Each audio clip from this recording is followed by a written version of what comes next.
Hi, I'm Mr. Baker, and this is Unit 6 and 6.3. We're going to talk about mitosis and cytokinesis.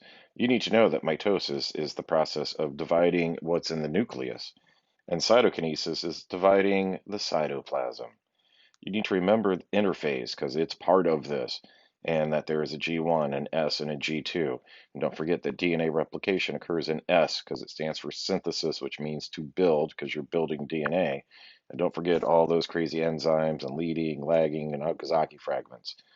Mitosis is one cell divides into two identical daughters. That is division of the nucleus. There's a video that you will watch. And for a preview, we have prophase, metaphase, anaphase, and telophase, and cytokinesis. So in prophase, chromosomes are going to appear. They're going to get hooked on spindle. In metaphase, they line up in the middle. Anaphase, they get pulled apart. And telophase is when you make two new nuclei. Cytokinesis is then when you split the cytoplasm. So in prophase, you're going to see chromosomes. Chromatin is like a spaghetti mess. It's uncoiled DNA. The chromosomes are all coiled up and they look like an X. Each half of that X is called a sister chromatid, and the sister chromatids are going to be attached where the X meets at something called the centromere.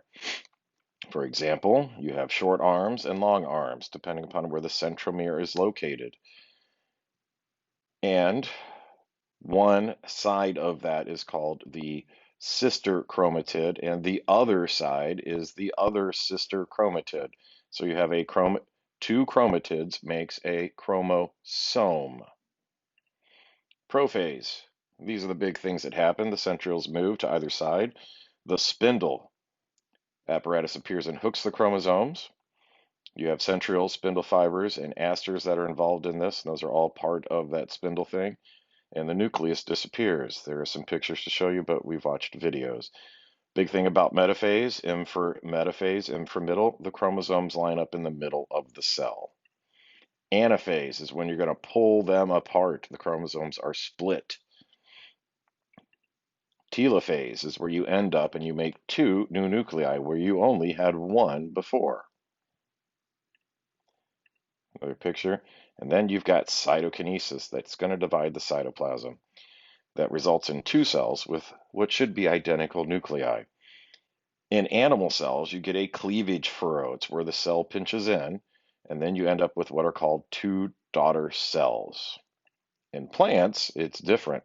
They have a cell wall and they can't pinch in, so they form something called a cell plate. You need to understand that cell plate is in plants. Plants. It's the best I can do for you. There's your cleavage furrow that looks like a butt.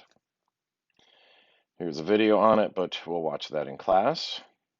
And here is your silly way to remember it. And your silly word is IPMAT-C, and that is the phases in order. Interphase, don't forget G1, S, and G2. P for prophase. M for metaphase. A for anaphase. T for telophase. And C for cytokinesis. There's an Amoeba Sisters video. And we need to talk about how do we control this. And there are proteins that are involved in it. And they're called cyclins. And they have another molecule that's dependent upon them called cyclin-dependent kinases. These are the enzymes that cyclins bind to. So cyclins and cyclin-dependent kinases are kind of married in this whole business. They control the activities of different parts, and we can consider them go proteins. They tell the cells to divide. Because I mentioned in another one, there are checkpoints that are involved. Because you don't want a cell that's not doing this right to progress. Because cells that grow and divide, we call that cancer, and those are bad. So you want to make sure that you have these checkpoints so that the cell will progress the way it's supposed to. There are proteins that are involved. Some of them tell them to go, and the go proteins can be on or off. Some tell the cell to wait or not to divide. We're going to call those stop proteins. If you get these mutated, a stop may say go when it shouldn't, and a go may say always go when it should not be always going. Any of these mutations can lead to uncontrolled cell growth, which is cancer. So you want to have your go and your stop proteins working the way that they are supposed to.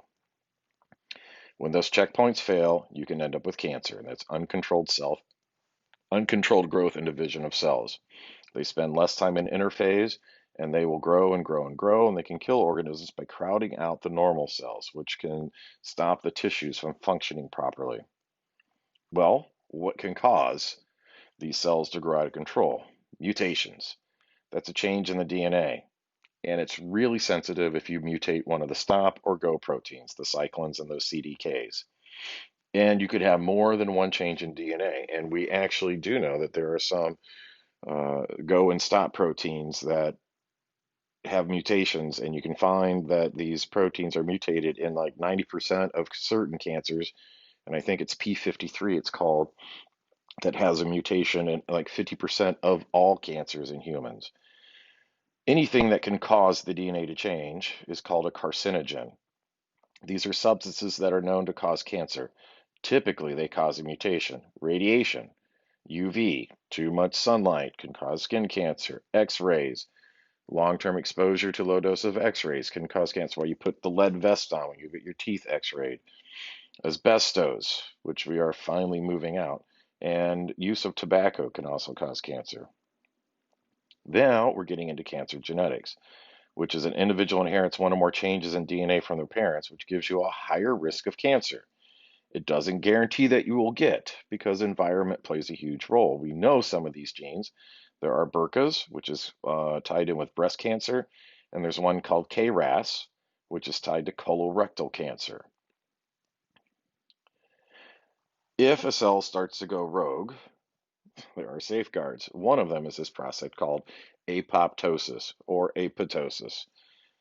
It's also known as programmed cell death. If a cell knows it's going bad, it will self-destruct, like leaves in the fall or cells that are damaged beyond repair. You can help prevent cancer because you have this fail-safe built in that if the cell is going bad, it will say, I'm bad, and I'm going to have to undergo programmed cell death for the good of the rest of the cells around me. So if we could get cancer cells to turn on apoptosis, we could stop cancer. It's not as simple as that, though, because it's a very complex problem with a whole bunch of things going on. A video you will watch on the cell cycle, and coming out of this are also the idea of stem cells.